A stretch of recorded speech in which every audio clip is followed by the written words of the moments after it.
우리는 이런 재난을 본 적이 없다. 100년 만에 폭우의 독일, 벨기에에서 118명 사망.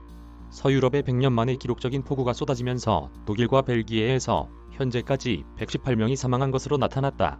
예상할 수 없는 폭우의 선진치수 시스템도 무용지물이었다. 특히 현재 상당수 가옥이 추가 붕괴 위험에 처해 있고 통신 부절로 연락이 되지 않거나 실종된 사람도 1300여 명에 달하는 것으로 알려져 사상자가 더 늘어날 것이란 우려도 나오고 있다. 현지 공관에서 교민 피해를 확인 중인 가운데 현재까지 우리 교민 중 인명피해는 없는 것으로 나타났다. 16일 독일 경찰과 주정부 집계에 따르면 독일 폭우에 따른 사망자는 최소 103명으로 늘었다. 라일란트 팔츠주에서 60명, 노르트라인베스트팔렌주에서 43명이 희생됐다. 또 현지 언론에 따르면 벨기에에서도 최소 15명이 사망했다. 사망자 가운데는 장애인 시설 거주자 9명과 구조 작업에 나섰던 소방관 2명이 포함된 것으로 전해졌다.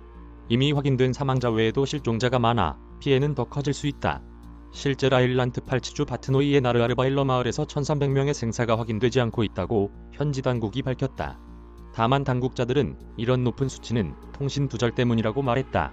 이 지역 고위 당국자는 현지 방송의 40에서 60명이 여전히 실종된 것으로 보인다. 사망자 수는 며칠간 계속 증가할 것 같다고 말했다. 현지 경찰은 라일란트 팔츠주 전체 실종자를 100명가량으로 추산하고 있다. 주독일 대사관은 피해 지역의 직원을 파견해 교민 피해를 확인 중이다. 현재까지 인명피해는 없는 것으로 파악됐다. 현지 공관 관계자는 연합뉴스의 지하실이 침수되는 등의 피해는 있는 것으로 집계됐지만 현재까지 인명피해는 없는 것으로 보인다고 말했다. 미국을 방문 중인 앙겔라 메르켈 독일 총리는 홍수 피해 지역 지원에 총력을 다하겠다고 약속했다.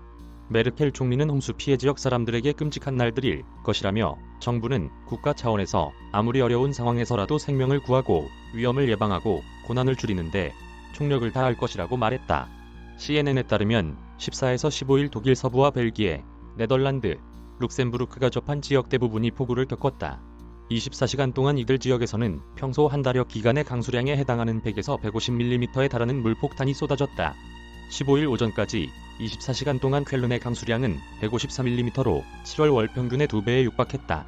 국지적으로 더 많은 폭우가 쏟아지면서 여러 강과 저수지가 범람한 탓에 피해가 커졌다. 라이퍼샤이트에는 9시간 동안 강수량 207mm의 비가 쏟아질 정도로 기록적인 폭우가 내렸다. 도로와 통신이 끊기고 붕괴한 건물의 잔해가 골목을 막으면서 현지 당국의 구조작업은 큰 어려움을 겪고 있다. 강이나 저수지 인근 주민들은 당국의 대피령에 따라 집을 떠나 고지대로 이동했으며 독일에서만 최소 20만 가구의 전기가 끊긴 것으로 전해졌다.